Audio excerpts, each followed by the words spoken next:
Olá, galera. Vamos dar continuidade ao estudo da disciplina física. Vamos abordar o tópico trocas de calor. Pois bem, vamos entender o que é o equilíbrio térmico chamado de lei zero da termodinâmica.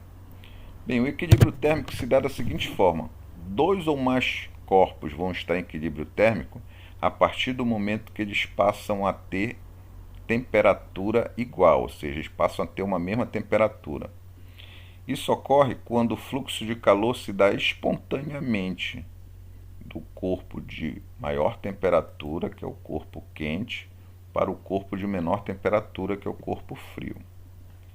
Bem, se calor é energia, logo a sua unidade no sistema internacional é o Joule.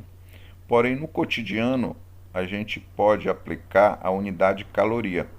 A relação entre caloria e joule é o seguinte: uma caloria corresponde a 4,18 joules. E existe também a unidade múltipla, que é o quilocaloria, que corresponde a 1000 calorias.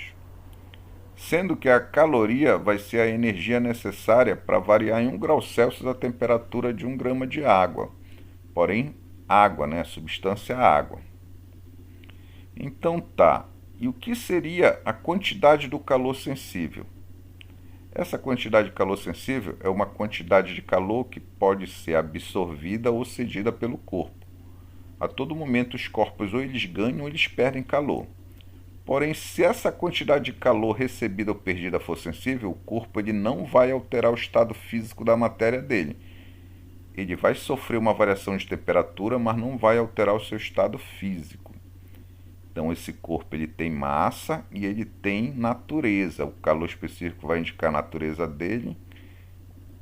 A massa dele vai ter um produto direto com calor específico e com a variação de temperatura. E isso vai me dar a quantidade desse calor recebido ou cedido.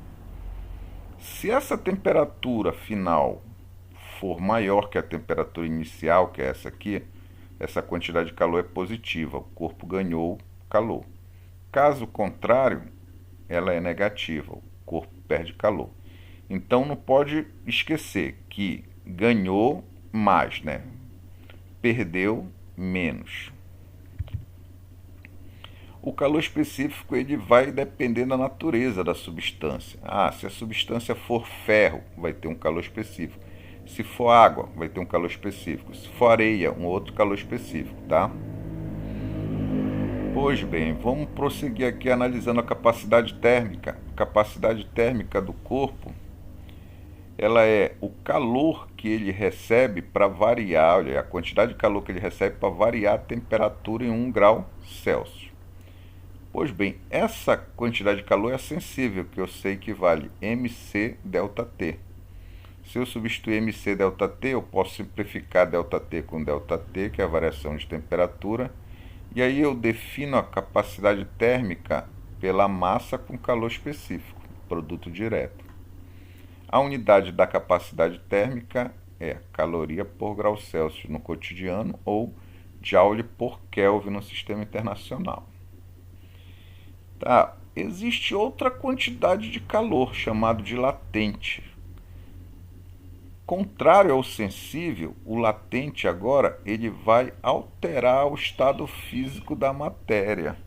Ele vai alterar o estado físico da matéria e não vai ocorrer mudança na temperatura. Não leva em conta a variação de temperatura.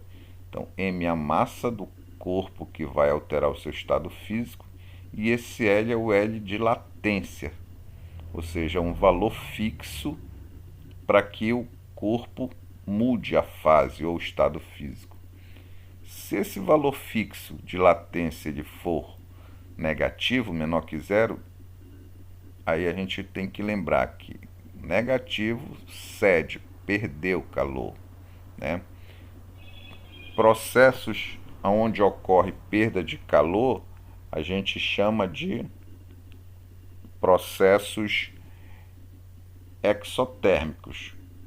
E o contrário, né, a gente chama de processos exotérmicos, que é endotérmicos, que é quando o corpo ele ganha calor.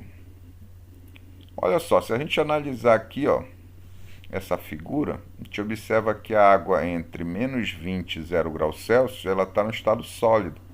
A temperatura variou, mas não mudou a fase, é sensível. Em zero ocorre a latência, ou seja, muda de sólido para líquido, ou seja, funde, fusão. Aí de 0 a 100 continua sensível, estado líquido. Em 100 ocorre a latência, ou seja, vaporização.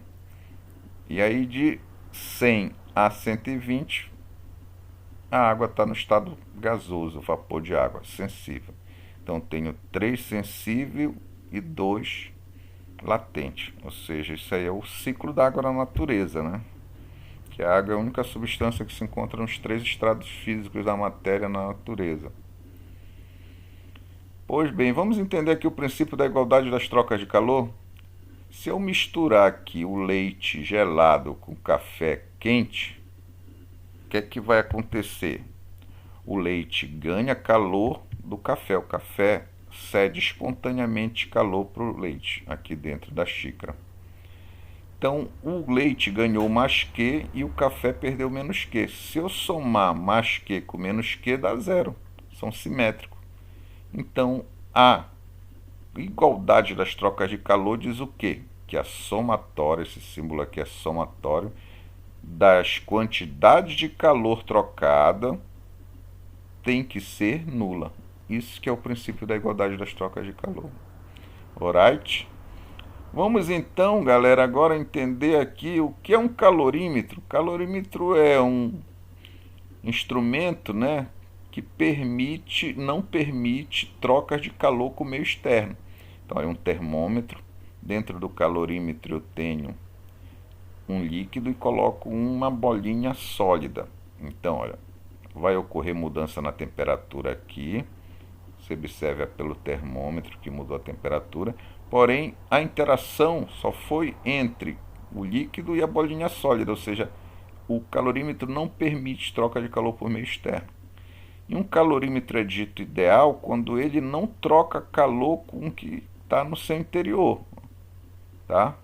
Seria hipoteticamente falando, né, um calorímetro ideal. Pois bem, vamos entender agora o equilíbrio térmico e a vida na Terra, ou seja, para que ocorra a vida na Terra, eu tenho que ter uma temperatura média de sobrevivência, porque senão a Terra ia esfriar muito e a vida ia se tornar difícil. Então, essa temperatura média se deve aos gases estufa na atmosfera que vem da radiação solar e se espalham na atmosfera aquecendo a Terra, fazendo com que ela entre em equilíbrio térmico com uma temperatura média de aproximadamente 15 graus Celsius, temperatura média da Terra, a média, né? Ou seja, esse calor se distribui pelo globo de tal forma que a Terra ela tem essa temperatura média. Isso é importante para manter a vida, né, na Terra. E os oceanos também possuem um papel importantíssimo, porque eles têm alta capacidade térmica, então eles ajudam ao equilíbrio da temperatura terrestre. A equivalência energética é uma aplicação, né? Ou seja, todos os alimentos que são industrializados, eles são obrigados a vir no rótulo com o valor energético. Ou seja, que é a quantidade de energia que aquela porção de alimento tem. Então, supondo que esse potinho tem 500 gramas de um doce, nessas 500 gramas do doce, o nível energético é de 100 quilocalorias. Então, é importante para a pessoa saber quantas calorias ela está ingerindo por meio daquele alimento. E aqui o restante são proteínas, carboidratos, são composição química, né, e biológica do alimento. Aqui a comparação energética ela é fundamental para a gente entender a balança alimentar. Ou seja, toda a quantidade de energia, né, que a gente consome tem que ser suficiente para a gente se manter. Porque se eu ingerir mais alimento do que eu preciso, o que é que ocorre? Essa energia vai se acumular e ela se acumula em forma de massa. Eu ingeri 100 quilocalorias, mas eu só preciso para me manter durante o dia de 50. E as outras 50, elas vão ficar concentradas no corpo em forma de massa, tá certo? Então é importante que a quantidade seja suficiente para aquilo que a gente precisa. E aí o que é que ocorre? A gente passa a ficar obeso, né? Vamos fazer dois exercícios aqui, galera, para fixar melhor. Durante o dia percebe-se que logo cedo a areia da praia já está quente, enquanto a água ainda está fria. E no início da noite se observa que a água está morna enquanto a areia esfriou. Então, de acordo com as leis físicas, descreva uma resposta para esse fenômeno.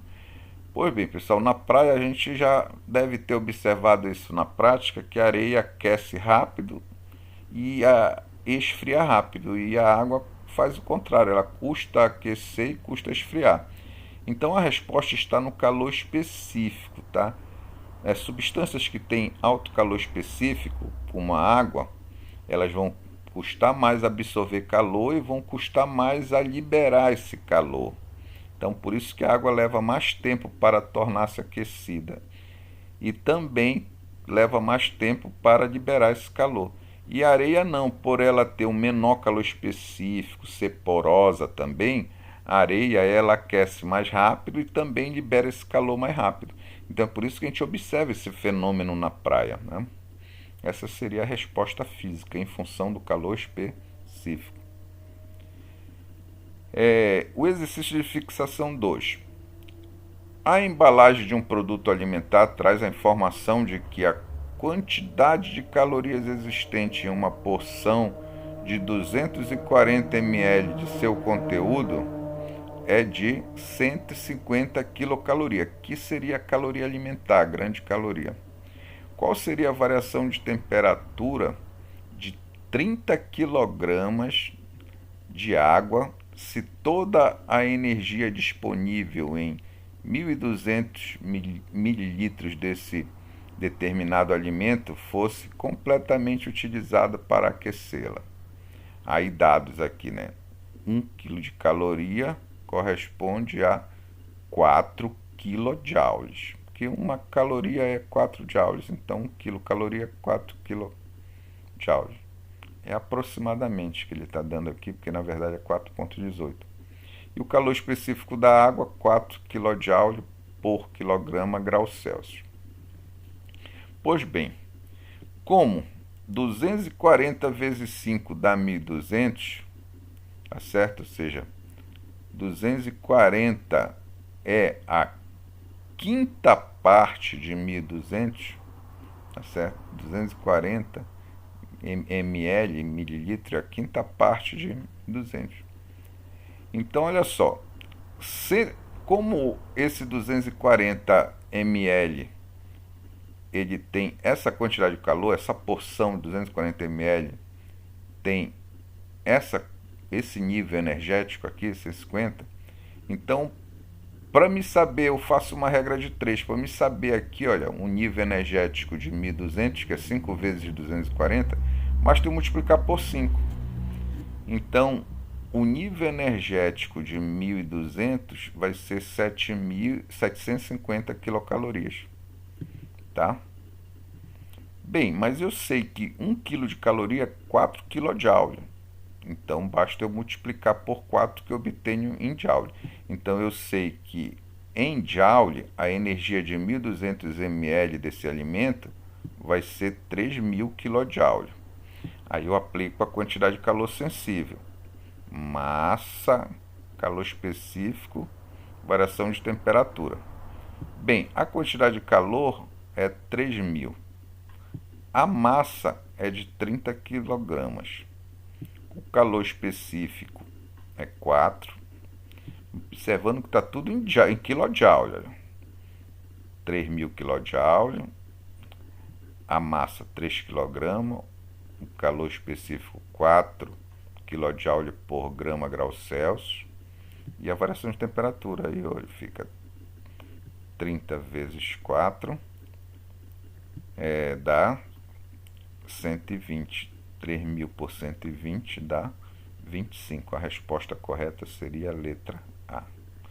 Então, Espero que todos tenham conseguido absorver e a gente, na próxima aula, dá continuidade à, à teoria da disciplina física. Bons estudos, meus amigos. Até a próxima.